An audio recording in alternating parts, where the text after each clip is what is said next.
When we talk about 7-day services, predominantly we're talking about emergencies, and that's how very much we've sold it to our consultant staff, to our juniors. This isn't about doing elective services across the 7 days week. This is about good emergency care across the 7 days. It's not the care for the most urgent, because that will always be there. That would be the respiratory and the ITU patients. It's everybody. You know, why do we accept that? That's part of the thinking, isn't it? Why do we accept that we don't give the same care on a Saturday and a Sunday as we do on a Monday to Friday?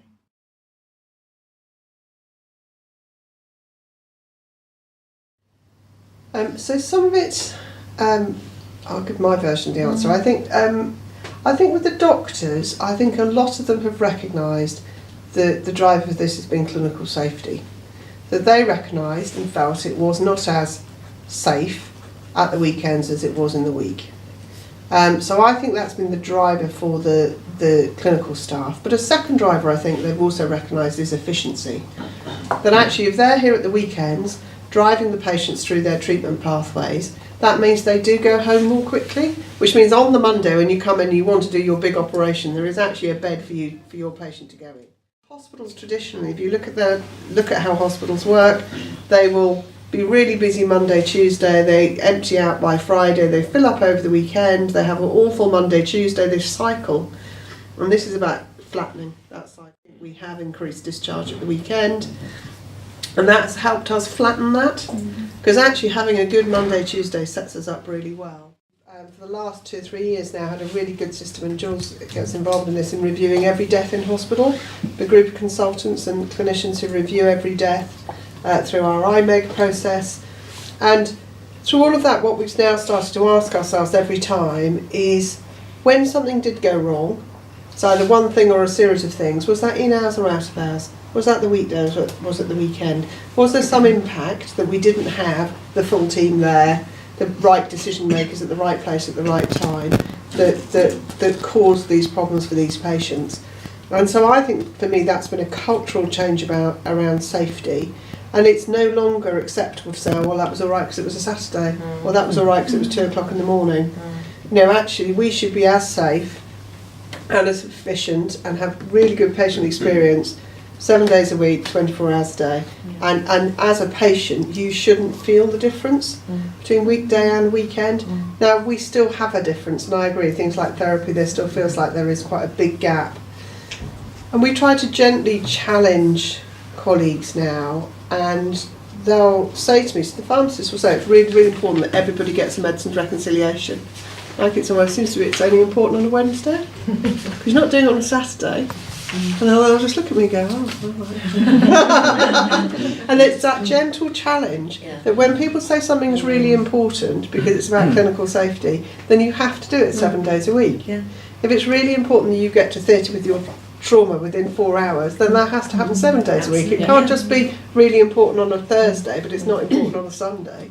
It's that gentle challenge, isn't it? I think.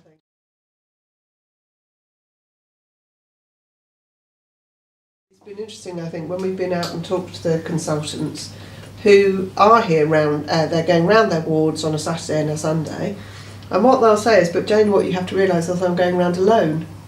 On a Friday when I go round, I do have my specialist older person's nurse and the palliative care nurse is here, or the clinical pharmacist is here, or the specialist OT is here, and they're saying, so where are they on a Saturday and a Sunday?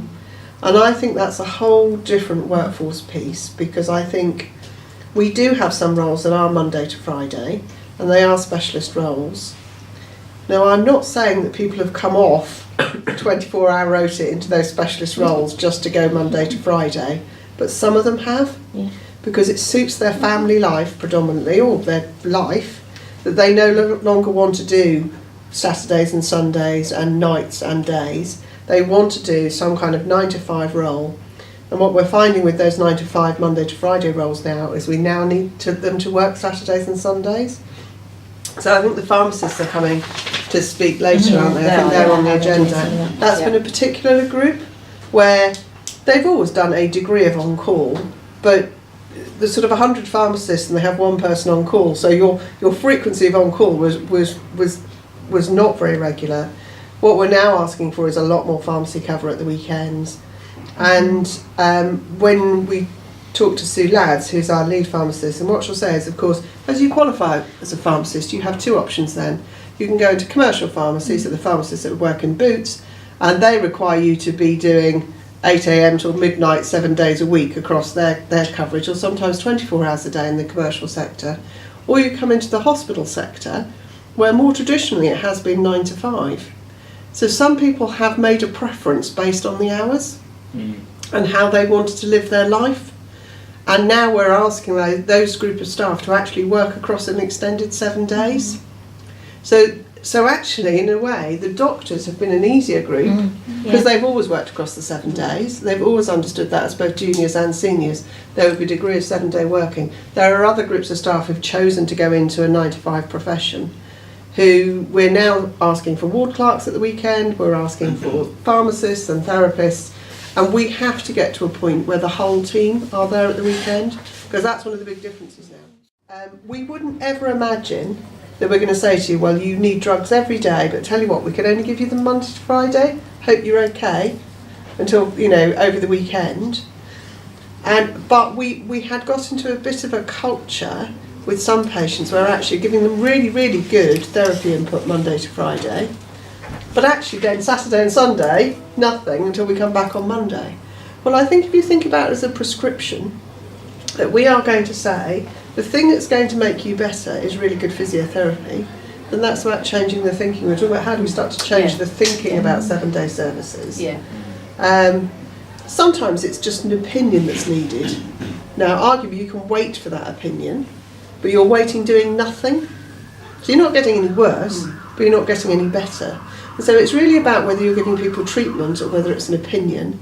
And some of those opinions are the things that we need to speed up over the weekend. And that's the other thing that we're trying to work on. So you might need a consultant opinion, but actually you might need the specialist opinion from a stoma nurse who needs to come and see. Those opinions sometimes can be lacking at the weekend, but also some of the care can be, and that's what we need to think about, isn't it?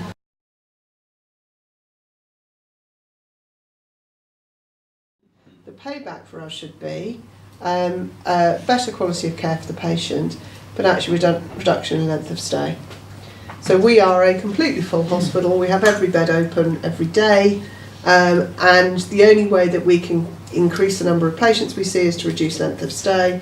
If length of stay can come down because we're being more proactive with patients through the weekend, then we will come into a Monday morning, and we all had a text this morning that say full operating programmes to go ahead, which, for second Monday of January is a pretty impressive place to be.